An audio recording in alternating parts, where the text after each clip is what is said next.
হ্যাঁ গো, হ্যাঁ, ঠিকই ধরেছ, ঠিকই ধরেছ। নরেনের কথাই কইছি। তা হ্যাঁ গো, তার কি হলো, কোনো খবর রাখো? আগে মানে বড় উপযুক্ত আধার সে, বড় উপযুক্ত আধার। আমার কাছে তো কতজনই আসে যায়, তা তুললি কেউ নয় গো, কেউ নয়। ও রাম বাবু, কথা কইছো না কেন? চুপ করে থেকো না, বলো না। ও তো তোমার পাশেই থাকে, বলো। তুমি তুমি ওর কথা তুলে আমাকে আমাকে আরো অস্থির করে তুললে গো, আরো অস্থির করে তুললে। কি গো, কথা কইছো না যে, চুপ করে রয়েছো? ভারী রহস্য তো, আমার কিন্তু ভারী অস্থির অস্থির লাগছে। এই আপনাকে নিয়ে মহা মুশকিল ঠাকুর।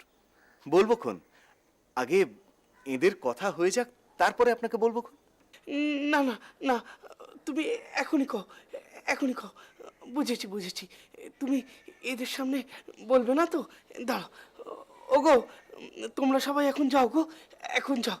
মন্দিরে ঘুরে আবার এসোখন, হ্যাঁ? আমি একটু লরেনের খোঁজ খবর নিয়ে নি গো, লরেনের খোঁজ খবর নিয়ে নি। এসো গো, এসো।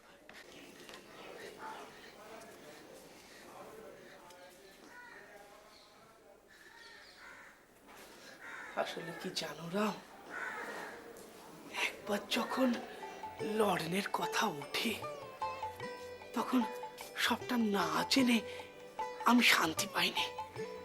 মনে হয় পুরোটা জেনে নি। সত্যি বলছি, এক একদিন এমন হয় সারাটা দিন লরেনের কথা ভাবতে ভাবতেই আমার চলে যায়। মাকে অব্দি ডাকতে ভুলে যাই গো, মাকে অব্দি ডাকতে ভুলে যাই। তা হ্যাঁ গো, তুমি জানি লরেনের কথা কি বলছিলে? ঠাকুর, মাঝে মাঝে আপনি এমন করেন না। কি করব বলো দেখিনি। আমি এমনই গো, আমি এমনই। একবার যেটা জানবার কল হয়, তখনই সেটা জানতে চাই।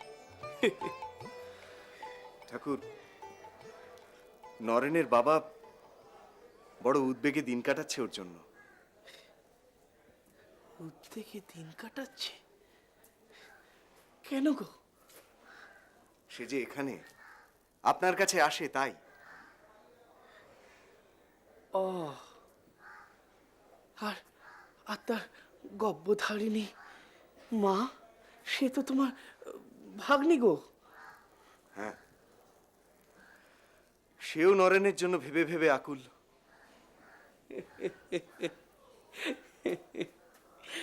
আসলে কি জানো, রত্নগর্ভা, বীর প্রসবিনী জননী। ঠাকুর, নরেনকে ওর বাবা মা সংসারে বাঁধতে চান।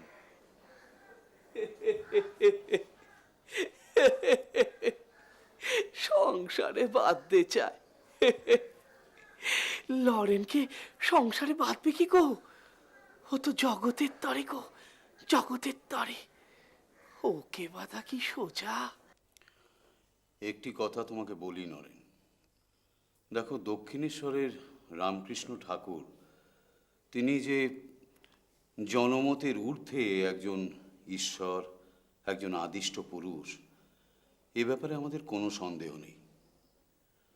তুমি যে তার কাছে যাচ্ছ সে খবর আমাদের কাছে আছে, যাও, আমাদের কোনো আপত্তি নেই। কারণ আমাদের ব্রাহ্ম সমাজে উনি গৃহীত, ওনার বিরুদ্ধে কোনো কিছু কথা বলার আমরা খুঁজে পাই না কিছু।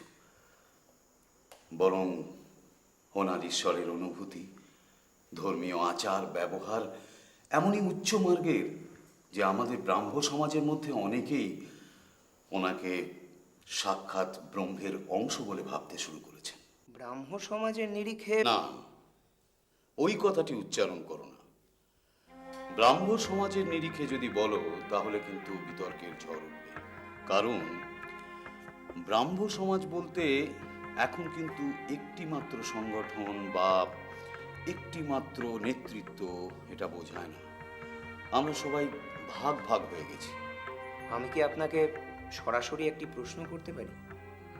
তুমি তো এরকম আচরণে অভ্যস্ত। আমাদের ব্রাহ্ম সমাজ কি রামকৃষ্ণ ঠাকুরে বিলোপ পাচ্ছে? এর উত্তর ইতিহাস দেবে। তবে তোমার এমন ভাবনা? আমি এর মধ্যে একদিন মহর্ষির কাছে গিয়েছিলাম। তিনি আক্ষেপ করছিলেন। কিরকম? তিনি বলছিলেন যে পরমহংসের কূটনীতি। ও, বুঝেছি। হ্যাঁ, তবে কি জানো, ব্যাখ্যাটা নির্ভর করছে কে কিভাবে ঠাকুরকে দেখছে তার উপর। যদি ব্যক্তির সম্মোহ থেকে দেখা হয় তাহলে তো সেরকমই মনে হবে।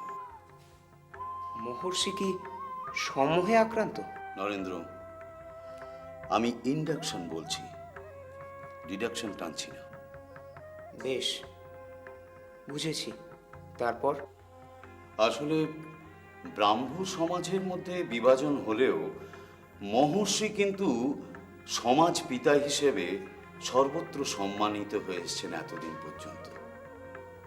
এখন রামকৃষ্ণ ঠাকুরের আবির্ভাবে তার অবস্থান্তর ঘটেছে।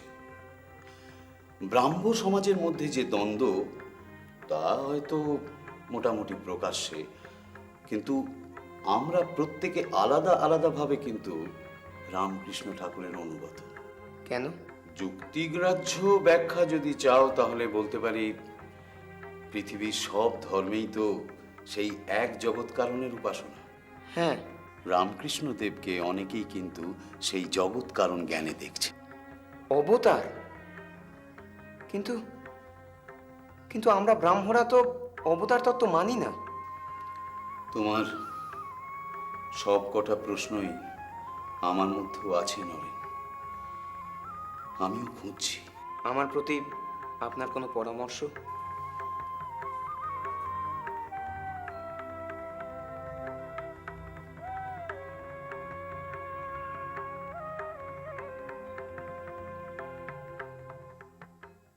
নরেনকে নিয়ে বড় সমস্যা বাবা। হ্যাঁ, তুমি তার মনে এমন সব প্রশ্ন তুলে দিয়েছ, সে তো জনে জনে যাচ্ছে আর জানতে চাইছে। অসুরেন, ওকে ওকে মানা করো, মানা করো। কাউকে জিজ্ঞেস করতে হবে না। ও যা জানবার তাও নিজেই জানবে গো। পৃথিবীর কোনো রহস্যই থাকবে না যেটা ও জানতে পারবে না। কিন্তু ওর মধ্যে এত অস্থিরতা কেন ঠাকুর?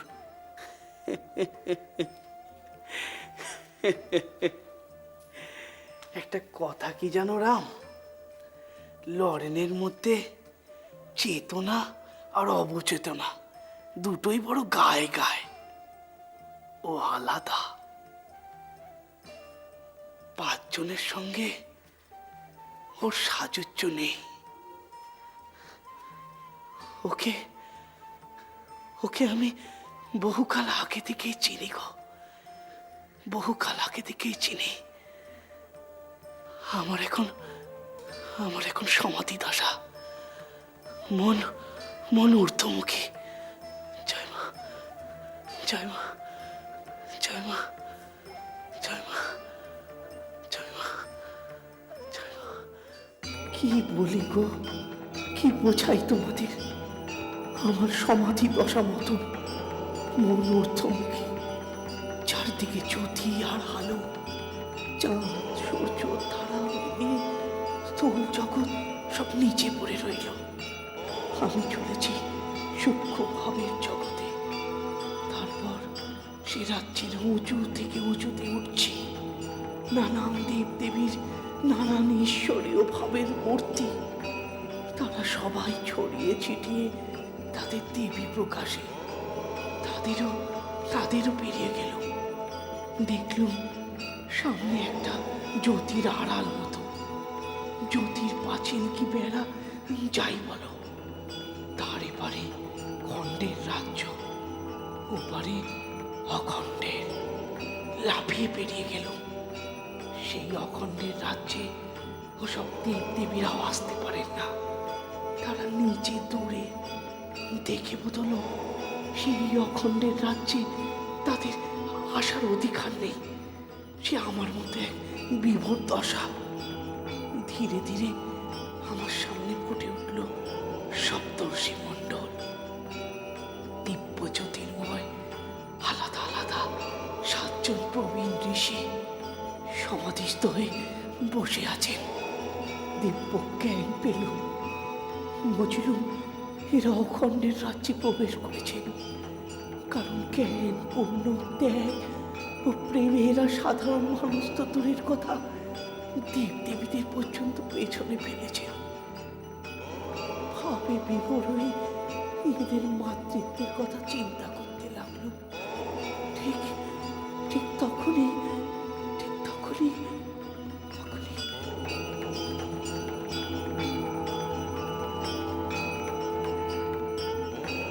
ঋষিরাজা, ও ঋষিরাজা, ঋষিরাজা, কি গো, সে কখন থেকে তোমায় ডাকছি। কি গো, শোনো না, আমি যাচ্ছি গো। তুমি কিন্তু আমাকে বলেছিলে তুমি আমার সঙ্গে যাবে। তুমি যাবে তো? বলো না, তুমি ঠিক যাবে? কি মজা, কি মজা, কি মজা, কি মজা, কি মজা, কি মজা।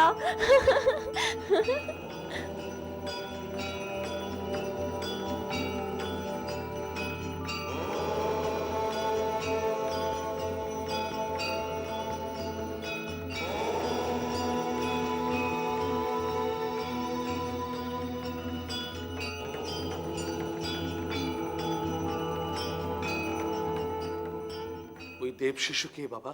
প্রশ্ন করো না, ঠাকুর নিজে। বাবা? আহ, তার মত নিয়ে তাকে আসতে বলে তবে আমার আশা। আর প্রধান ঋষি তিনি কি পরে এলেন? ওই তিনি Naren. Naren? Enough is enough, যথেষ্ট হয়েছে। আমার কাছে খবর আছে কাল রাত্রে তুমি অনেক রাত্রির করে দক্ষিণেশ্বর থেকে বাড়ি ফিরেছো। তাতে কি? তাতে কি মানে? আমি তো সেখানে কোনো নিষিদ্ধ কাজ করতে যাইনি, বা লুকিয়েও যাইনি। দিদিমাকে বলেই গিয়েছিল। সেটা যথেষ্ট নয়। আমি তোমাকে বারবার বলেছি ওদিকে বেশি না যেতে। সেটা আমার মনে ছিল, তাহলে কিন্তু একটা অদ্ভুত অমোঘ টান। অমোঘ টান? অমোঘ টান? তার মানে তোমার নিয়তি নির্দিষ্ট হয়ে গেছে। তাহলে এই অমোঘ কথাটা আসে কোত্থেকে? তুমি তুমি আমাকে এভাবে হারিয়ে দেবে? আমি আমি আমি তোমাকে নিয়ে অনেক স্বপ্ন দেখতুম, ভাবতুম তুমি অনেক বড় হবে, দর্শনকে ছাপিয়ে যাবে। ভাবতুম তুমি তুমি বংশের মুখ উজ্জ্বল করবে। কিন্তু তুমি তুমি যেরকম বোহেমিয়ান ভ্যাগাবন্ড তৈরি হবে সেটা আমি ভাবতে পারিনি। বাবা, তুমি এসব কি কথা বলছো? আমি তো দক্ষিণেশ্বরে যাই রামকৃষ্ণ ঠাকুরের কাছে। Who is he? কে সে? রাসমণির মন্দিরের একজন মূর্তি পূজক পুরোহিত বই তো নয়। আমি তোমার যুক্তি বুঝতে পারছি। তুমিও আমার যুক্তি বুঝতে পারছো, কিন্তু আমি তোমার যুক্তি কিচ্ছু বুঝতে পারছি না।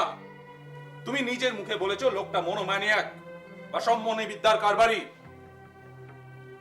বাবা, আমি কিন্তু সেগুলো সবই সম্ভাবনার কথা বলেছি, নিশ্চিত করে কিছুই বুঝিনি।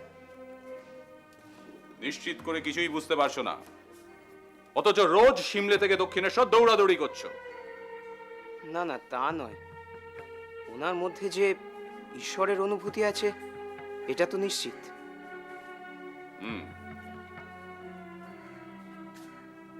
উনি ব্রহ্মজ্ঞানী। তাই বা কি করে বলি বলো তো? আমার নিজের মধ্যে যে কতটা ব্রহ্মজ্ঞান আছে তা তো আমি নিজেই বুঝি না। বেশ, যারা ব্রহ্মজ্ঞানী তাদের সঙ্গে কথা বলো। যেমন একজনের নাম করো তুমি। মহর্ষি, মহর্ষিকে জিজ্ঞাসা করেছিলে? হ্যাঁ, কি বললেন তিনি? অকুল পাথারে পড়ে গেলেন। মহর্ষি? হ্যাঁ, মহর্ষি দেবেন্দ্রনাথ ঠাকুর। হ্যাঁ, তোমার ছেলে ভুল কিছু বলেনি। আসলে আমাদের ব্রাহ্ম সমাজে এখন মহা ধর্ম সংকট চলছে, তাই রামকৃষ্ণ ঠাকুর নিশ্চয়ই একজন অন্যতম নিয়ামক ব্যক্তি। কেউ কেউ তো বলছেন আমাদের ব্রাহ্ম সমাজকে একটা সম্মানজনক পরিণতির দিকে তিনি এগিয়ে নিয়ে চলেছেন। কিরকম? এই যে আমাদের ব্রাহ্ম সমাজে এত অন্তর্দ্বন্দ্ব, এটা প্রকাশ্যে আনতে দিচ্ছেন না তিনি। আমার তো মনে হয় ধীরে ধীরে আমাদের ব্রাহ্ম সমাজটা রামকৃষ্ণ ঠাকুরের মধ্যেই লোপ পেয়ে যাচ্ছে। আপনি ওকে কখনো দেখেছেন? হ্যাঁ, দেখেছি। ওই যে দক্ষিণেশ্বরের মন্দির যিনি তৈরি করিয়েছিলেন, রানী রাসমণি, তার জামাই মথুরানাথ আমার সহপাঠী ছিল। আমরা হিন্দুতে একই সঙ্গে পড়তুম। মথুর যখন বেঁচে ছিল তখন একদিন রামকৃষ্ণ ঠাকুরকে আমার কাছে এনেছিল, তখনই তাকে আমি দেখেছি। আপনার ওকে দেখে কিছু মনে হয়নি? হ্যাঁ, হয়েছে। একজন উচ্চ মার্গের সাধক, তবে সাধারণ স্তরে বিচরণ করেন। আমি যতদূর জানি উনি দ্বৈতবাদী। দ্বৈত অদ্বৈত দুই সারা। পণ্ডিত? না, তবে জ্ঞানী, মহাজ্ঞানী। এসো এসো গো ঠাকুর, আজ আমার কি সৌভাগ্য যে তুমি এখানে এসেছো। চলে এলুম গো, চলে এলুম তোমাদের টানে। আর থাকতে পারলুম না। বেশ করেছো, বেশ করেছো। দক্ষিণেশ্বরে একটা চেনা ভাড়ার গাড়ি পাওয়া গেল, সেই নিয়ে এলো। আবার কি বললো জানো, ফেরার পথে নিয়ে যাবে কোন। বেশ করেছো, বেশ করেছো। কদিন ধরে না তোমার কথা ভারী মনে হচ্ছিল। মনে হচ্ছিল একেই বলে অন্তরাত্মার টান নাকি, বলো দেখিনি। তা বেশ বেশ, আপনারা সব কেমন আছো গো? আগে আপনার কৃপা যেমন। আপনি কেমন আছেন? বেশ আছি, বেশ আছি, বেশ আছি। আজকাল দু চারটে পাকা আধার আসছে মন্দিরে, তাই সেখান থেকে বেরোবার ফুরসত পাইনি। সিমলে থেকে নরেন বলে একটি ছেলে যাচ্ছে শুনলুম। হ্যাঁ গো, তা তুমি তাকে চিনলে কি করে? ও তো আমাদের সমাজেও যাওয়া আসা করে। বেশ বেশ ভালো গান করে, তাই না? হ্যাঁ গো, বড় মিষ্টি দরাজ গলা ওর। এমনিতে ভারী উঁচু থাকের জন। এই দেখো না, কদিন হলো মাত্র চেনা, এর মধ্যে আমার ঝুঁটি ধরে নাড়ানাড়ি শুরু করে দিয়েছে। দুদিন না এলেই আমি লোক লস্কর পাঠিয়ে ওর তল্লাশি করি। তোমার তো এমনই ধারা দেব, এমনি কি আর লোকে তোমাকে পাগল ঠাকুর বলে? হ্যাঁ,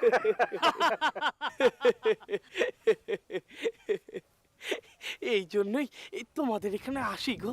তোমরা বেশ আমোদে, তোমাদের এখানে এলে আমার বেশ আমোদ আহ্লাদ হয়। এসো এসো গো ঠাকুর, আমাদের একটু সময় দাও। আমরা উপাসনাটা সেরে নেই, তারপরে ভগবত কথা কইব। কেন গো, কীর্তনানন্দে উপাসনা করো না?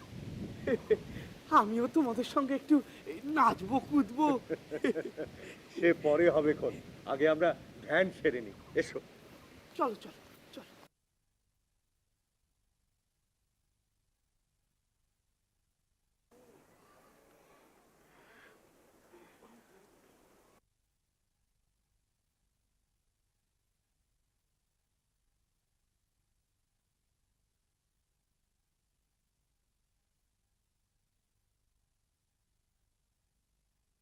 ধ্যান করবে? করো করো করো করো, ভালো করে করো, ধ্যান করো, বেশ বেশ বেশ, ধ্যান করো। তোমাদের তোমাদের এই ব্রাহ্ম সমাজে ধ্যান অভ্যেসটি বড় ভালো। কর কর, মন দিয়ে ধ্যান কর, কর কর কর। এতে এতে নিবিড়ভাবে ভগবানকে একাত্মে পাওয়া যায়। হ্যাঁ গো, ধ্যান করো, বেশ বেশ, খুব ভালো। তোমাদের তোমাদের ওই মহর্ষি দেবের ঠাকুর, তিনি ওই ধ্যান অভ্যাসে বড় জোর দেন। খুব ভালো, খুব ভালো। একবার একবার মথুর আমাকে ওনার কাছে নিয়ে গেছিলেন। আহা হা, বড় সাত্বিক মানুষ উনি। আহা, টুকটুকে টুকটুকে ফর্সা গায়ের রং। আমি আমি ওনার গা দেখেছিলাম, বুকের কাজটা লাল সিঁদুরের মতো। ধ্যান করো, ধ্যান করো, ধ্যান করো, বড় ভালো, বড় ভালো। আমার আমার বাপেরও এমন ধারা ছিল, তোমাদের থেকে আলগা কেন বুঝিনি। সে যাকে যাক, যাকে যাক, যে যেমন ভাবে ভগবানকে পায়, ভগবানকে ডাকে। ধ্যান কর, ধ্যান কর। আমি আমি এতে কোনো বাধা পাইনি, কোনো বাধা পাইনি। আমি যেমন তোমাদের নববিধানে আসি, আবার তেমনি শিবনাথ, বিজয় কৃষ্ণদের সাধারণ সমাজেও যাই। তোমরা তোমরা দুপক্ষই আমাকে আমাকে সমান পাড়া ভালোবাসো। হ্যাঁ গো, সমান পাড়া ভালোবাসো। আমাকে আমাকে আদর করো। আমার আমার বেশ ভালো লাগে গো, বেশ ভালো লাগে, বেশ ভালো লাগে। আহ, বেশ ভালো লাগে, বেশ ভালো লাগে।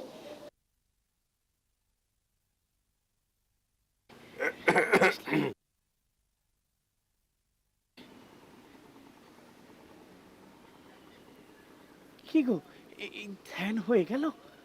আমাদের এরকমই নিয়ম অভ্যাসে রেখেছি এটা আমরা। সে কি গো, আমি সবে বেশ জাগ পাচ্ছিলুম, ভাবলুম কতক্ষণ ধরেই না হবে। এ তো চোখ বুঝতে না বুঝতেই সারা।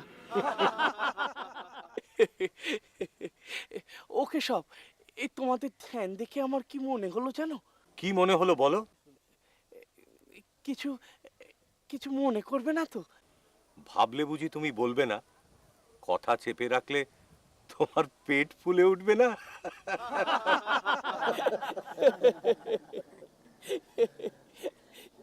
সে যা বলেছো। শোনো তাহলে বলি। সেই যে গো, আমাদের দক্ষিণেশ্বরের ঝাউতলাতে হনুমানের পাল চুপ করে বসে থাকে, যেন কত ভালো, কিচ্ছু জানে না। আসলে আসলে বেটারা বসে বসে ভাবছে কোন গেরস্তের চালে কটা কুমড়ো বা লাউ ফলেছে, কার বাগানে কটা কলা বা বেগুন ফলেছে। হ্যাঁ, তাতে কি? কিছুক্ষণ পরে সেখানে উপ করে পড়ে সব ছিঁড়ে কুটে খাবে। তোমাদের অনেকে ধ্যান দেখলুম সেই রকমই। না গো বৃন্দে দিদি, আজ আমি চলি। তুমি বরং ঠাকুর আসলে বলে দিও। কেন যাবেন গো গোসাই মশাই? এত দূর থেকে এলেন, একটু সবুর করুন না, এসে যাবে কোন বাবা। না, আমার মনে হচ্ছে তা সম্ভব হবে না। উনি যার খপ্পরে গিয়ে পড়েছেন। কার খপ্পরে আবার? তুমি বললে না কেশববাবুর ওখানে গেছেন। ও হ্যাঁ, একদিন না ঘুম থেকে উঠেই যেন কেমন তেগে থাকেন, কোথাও না কোথাও পাড়ি দেবেন। ওই যে আর একজনায়, বাবার কচি ঋষি ঠাকুর। আরে নরেন যে। নমস্কার। নমস্কার। কেমন আছেন আপনি? নরেন, ঠিক এই মুহূর্তে আমি ভালো নেই। কেন? এতটা ওজন পথ ঠেলে এলুম, এসে শুনলাম তিনিই নেই। আসলে এখন ভাটার টানে গা ভাসিয়েছেন উনি। দুজনাই বেশ সঙ্গী পেয়ে গেছেন। আপনারা কথা বলুন, আমি যাই। কি গো ঋষি ঠাকুর, মাখন মিষ্টি খাবে নাকি? বাবার কিন্তু তোলা থাকে তোমার জন্য। না। দেখো বাপু, পরে কিন্তু আমায় আবার বকুনি খাইও না। কি গো, এসব আবার কি ব্যবস্থা? এলি মাখন মিছরি। সেই লোভেই তো আসি। তুই রাগ করলে বুঝি? না না, যাকে একটা কথা বলুন তো। এনার ব্যাপারটা কি বুঝছেন? যেমন? কোন দিকে দাঁড় বাইছেন? ব্রাহ্ম সমাজকে কি উনি বেটে গুঁড়ো গুঁড়ো করে দেবেন, নাকি নাকি দলা পাকিয়ে মণ্ড বানাবেন? নরেন, এই হাজার কথার এক কথা তুমি প্রশ্ন করেছ। আমি ভাবি জানেন, কেশব সেন থেকে শুরু করে শিবনাথ শাস্ত্রী মশাই এবং আপনিও বিজয় কৃষ্ণ মশাই, কিংবা মণিমোহন মল্লিক থেকে কাশীশ্বর মিত্র, এ সবার সঙ্গে তিনি মিশছেন। আবার এই মন্দিরে মা জগদম্বা, বিষ্ণু ভগবান, কিংবা কিংবা ওই নহবতের মাথায় মহাভৈরব এবং মায়ের গর্ভগৃহে রাম ভগবান, এ সবই কিন্তু ভারী জটিল ব্যাপার। ওনার সাধনার কথা টথাও যা শুনেছি সেও তেমনি। তন্ত্র সাধনা, দাস্যবোধে রাম ভজনা, কিংবা মধুর ভাবে রাধা প্রাপ্তি। কিন্তু এসব হয়, হতে পারে? শুনেছি উনি সুফি মতে আল্লাহর সাধনাও করেছেন, আবার বেদান্ত মতে অদ্বৈতবাদও ওনার সারা। শুনুন, আমার মনে হচ্ছে এখানে বেশিক্ষণ থাকলে আমাদের মাথা খারাপ হয়ে যাবে। তা তুমি কি করতে চাও? চলুন চাঁদনিতে গিয়ে হাওয়া খাওয়া যাক। তাই চলো। হ্যাঁ, এবার বলো ঠাকুর, আজ এখানে তোমার কেমন লাগলো? ঠিক নয় গো, ঠিক নয়। কেন? কেমন যেন বাধো বাধো ভাব। বাধো বাধো ভাব? কিসের? এই যে তোমরা উপাসনা করে ভগবত কথা কইছিলে, হ্যাঁ, তা তোমরা তোমরা তার ঐশ্বর্যের কথা এত এত বড় করে কইছিলে কেন? সন্তান কি তার বাপের সামনে বসে বাপ তার কত বড়, তার কত বাড়ি, কত বাগিচা, কত গরু ঘোড়া এইসব ভাবে? নাকি বাপ তার কত কাছের, কত আপনার, তাকে কত ভালোবাসে এইসব কথা ভাবে? বাপ সন্তানকে খাইয়ে পরিয়ে রাখবে, তাতে কি হয়েছে? এমনই তো হওয়ার কথা। তবু তবু ভাবতে দোষ? দোষের কি জানো? দোষ হলো বাপের সামনে বসে তার ঐশ্বর্যের কাছে ভাবলে তাকে তাকে কাছের ভাবা যায় না, আপনার ভেবে তাকে ঠেসে ধরা যায় না, তাকে ঠেসে ধরা যায় না।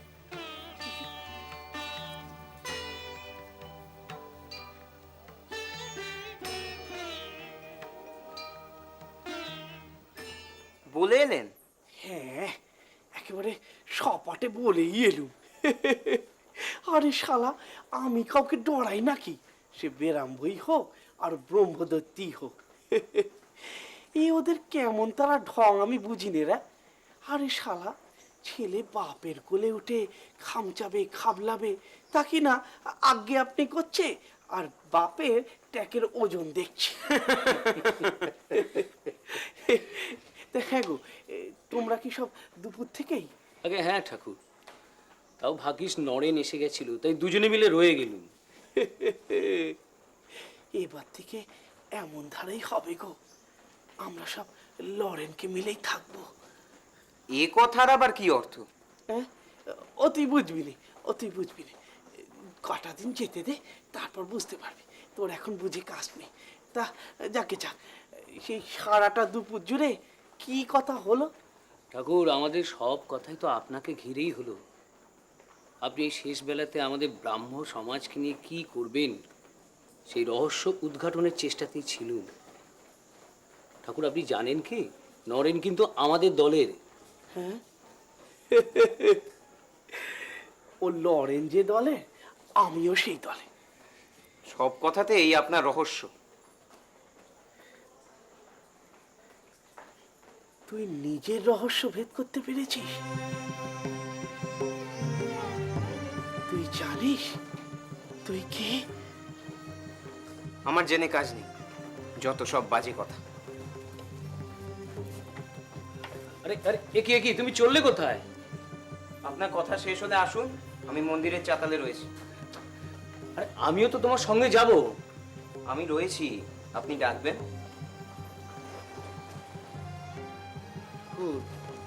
এই ছেলে তেজ বড় কড়া। তেজ করা নয় গো, করা নয়, করা নয়। ঠিকই বলেছ, ওর নিজের বুঝে কাজ নেই, ওর বুঝে কাজ নেই। ও যেদিন জানতে পারবে ওকে, সেদিন আরো থাকবে নি, শরীর ত্যাগ করে চলে যাবে।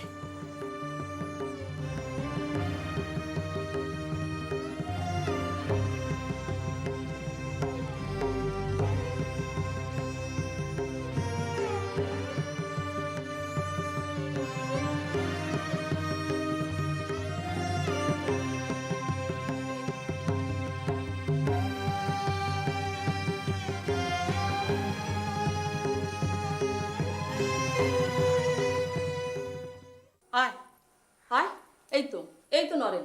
সাত সকালে এরকম পড়ে পড়ে ঘুমোচ্ছে কেন? শরীর খারাপ নাকি?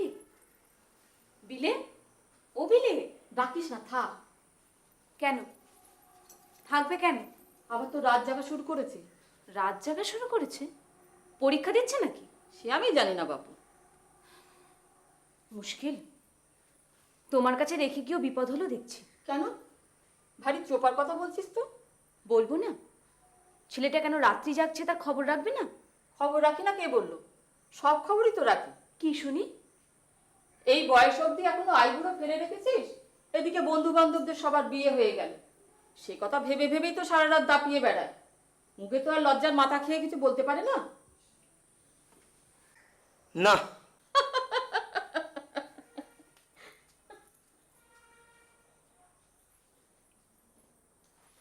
কি ব্যাপার, তুমি এখানে হঠাৎ?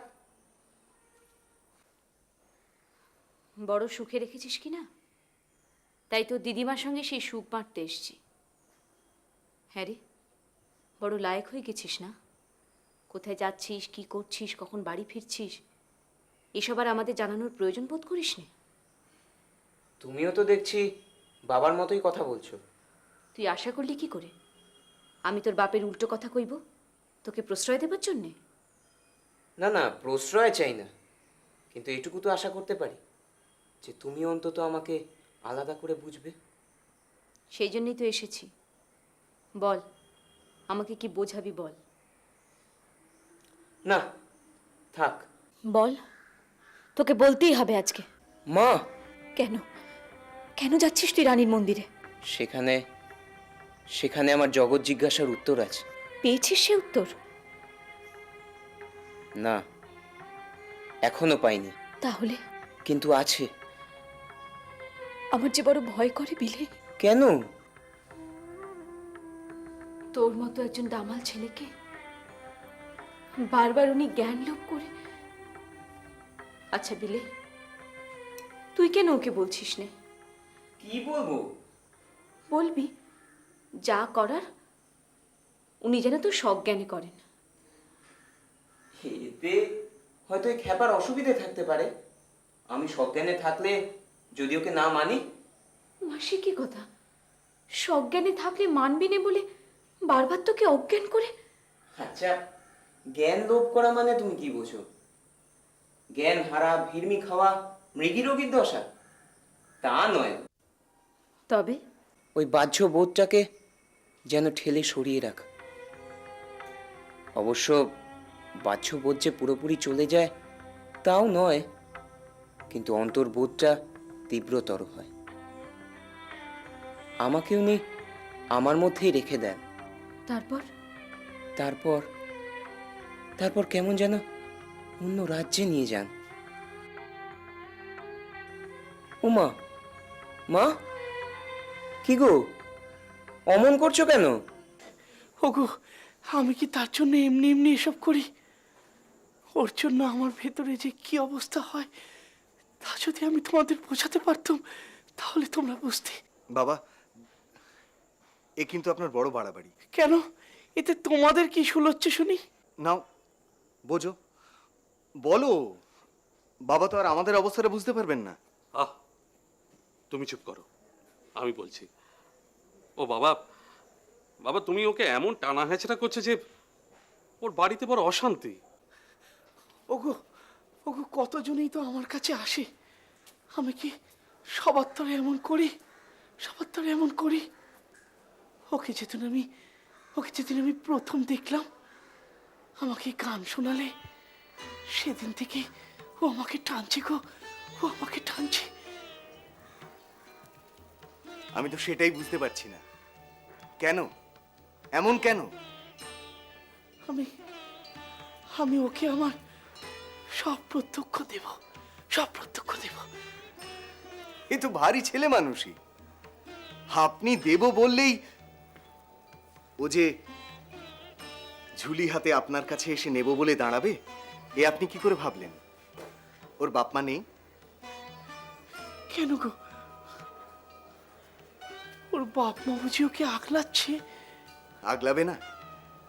কি কাণ্ড করেছেন আপনি ওর সঙ্গে দুবার।